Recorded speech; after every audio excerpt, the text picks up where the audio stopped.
各位觀眾、各位聽眾，大家好，歡迎嚟到曼城 Tommy。滔滔不絕。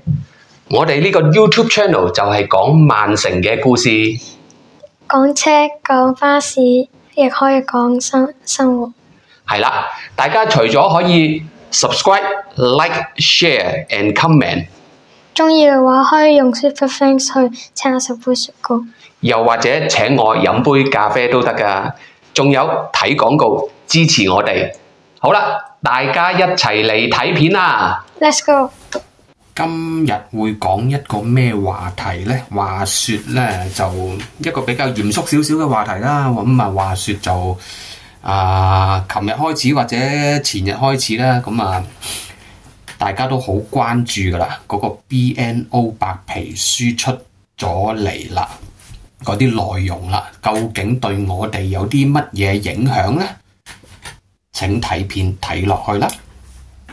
好，其實我今日拍呢條片呢，唔係要同大家講嗰個移民白皮書嘅內容，因為嗰份白皮書呢都好詳細嘅，有76頁紙啦，咁當中亦都有好多嘅propose 嘅內容喺裏邊。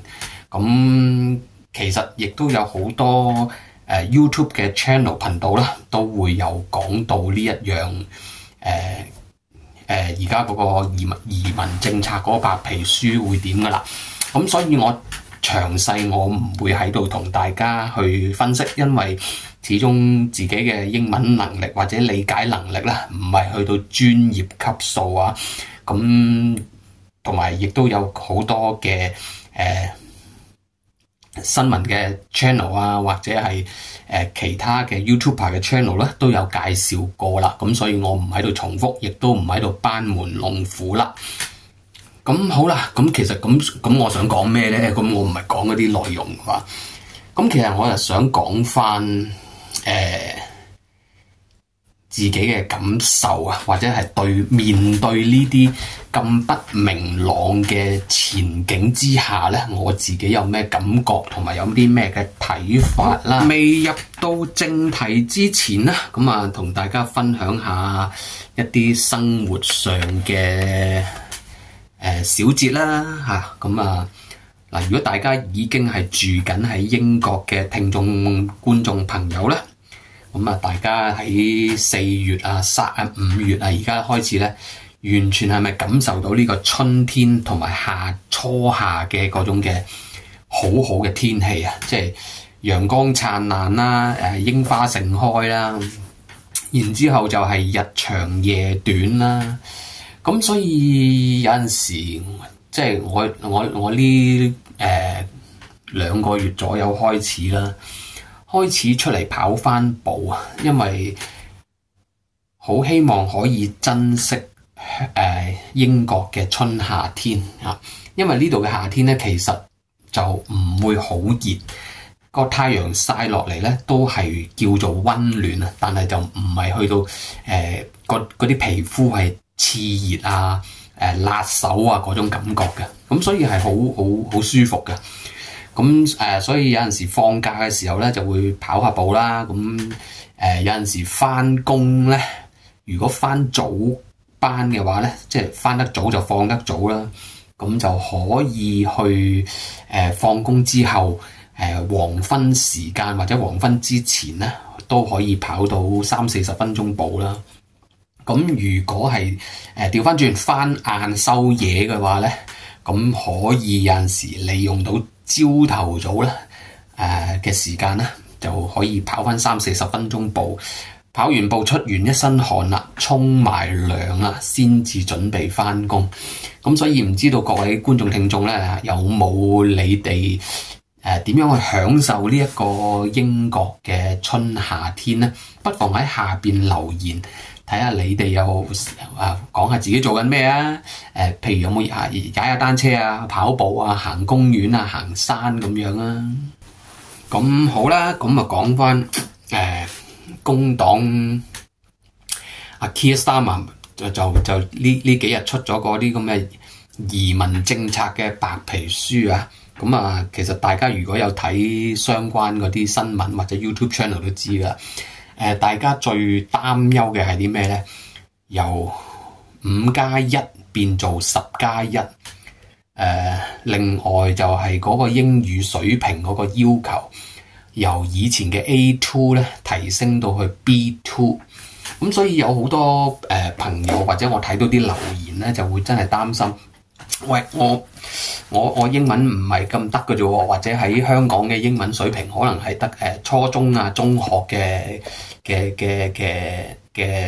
標準嘅啫喎，咁點算啊？會唔會移唔到文啊？各樣啊咁，同埋而家嗰個白皮書講就係話都會考慮引入計分制度，即係睇下你嚟咗英國嘅時候有啲咩嘅參與社會嘅貢獻啦，即係例如揾份正常嘅工作啊，或者係參與社區嘅義工工作啊，諸如此類嗰啲咁樣啦。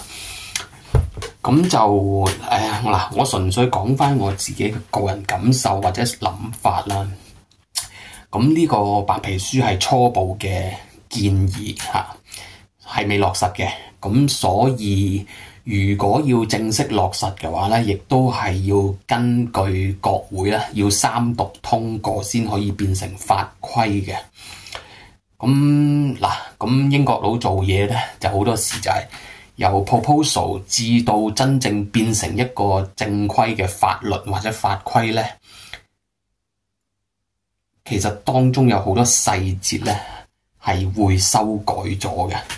咁所以暫時而家睇嗰個白皮書嘅內容，咁嗰啲細節咧唔一定會落實嘅。咁當然啦，即係我哋做人嘅最好就係話作最壞嘅打算，但係做最好嘅準備。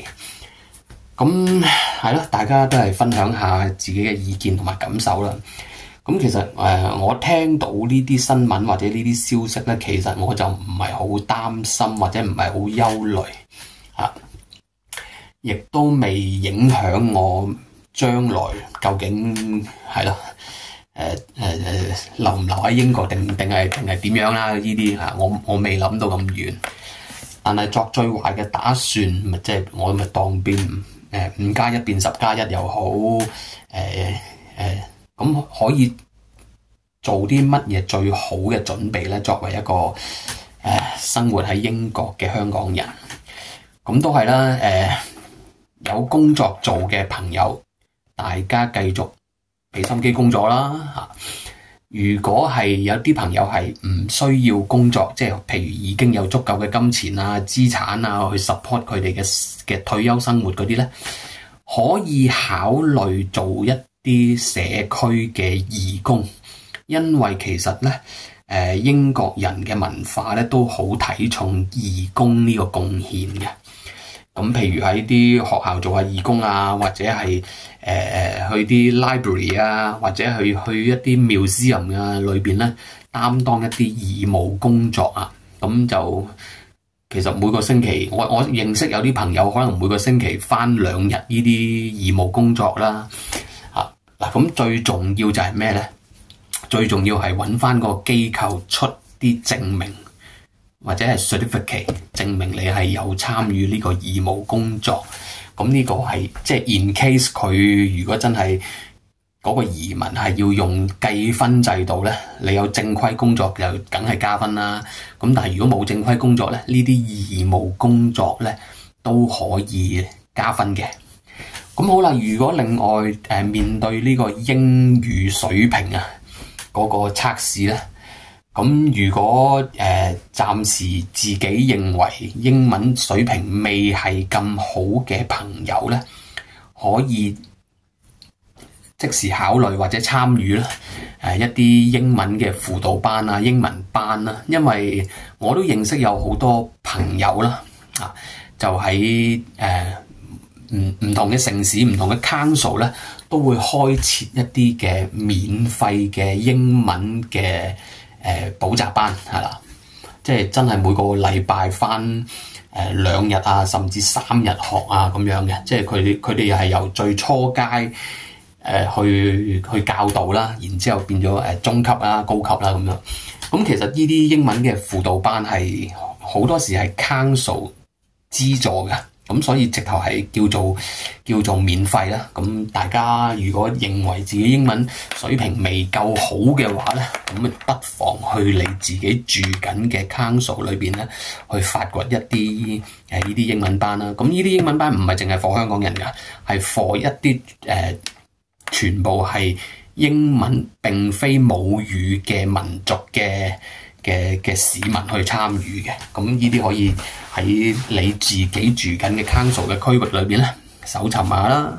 所以我自己個人而言咧，面對一啲唔認知或者係唔預知嘅未來，亦都唔係自己掌握到嘅未來，如果真係受影響嘅，好老實，即係我哋都有差唔多 BNO 計劃有over 10萬個家庭嘅申請。咁同埋當然啦，而家嗰個白皮書嘅內容係冇提及影唔影響 BNO 或者包唔包括 BNO Visa 嘅申請，只係講好籠統地、好宏觀地講移民政策。咁所以我就會即係唔會去特登去憂慮或者擔心嗰個前景啦。咁只係會繼續堅持做翻自己而家現有嘅，過好自己嘅現有嘅生活啦，做好現有嘅工作啦。夏天就繼續欣賞好嘅天氣、運動、郊外等等啦。係咯，咁啊唔知各位觀眾聽眾，你哋自己又有啲乜嘢嘅感受或者想法啊？不妨喺下邊留言區可以講下你哋嘅諗法，或者係咯，你哋點睇呢一單個案啦？啊，嚟到片尾啦！我啱啱整咗2個 eye mask 喺度，頭先係啦，年紀大啊，要補下啲水分啊，啲魚尾紋啊，啲皺紋啊出晒嚟啊，所以而家要間唔中咧要喺度搞下美容啊，保持下自己嗰啲皮膚嘅狀態啊。雖然嗰啲皮膚狀態都唔係太好啊。好，講到片尾啦，講翻正題先。咁所以面對唔知道或者自己掌控唔到嘅明天咧，咁我只會送翻一句金句俾大家啦，即係我都係抱住咁嘅心態去睇呢件事啦，或者係睇其他嘢啦。就係馬太福音嘅6章34節，不要為明天憂慮，因為明天自有明天的憂慮，一天的難處一天當就夠了啦。做好自己，活在當下，咁就明天如何就明天再算。喜歡呢條片嘅朋友，記住幫我 like、share、subscribe and comment。多謝晒大家，拜拜。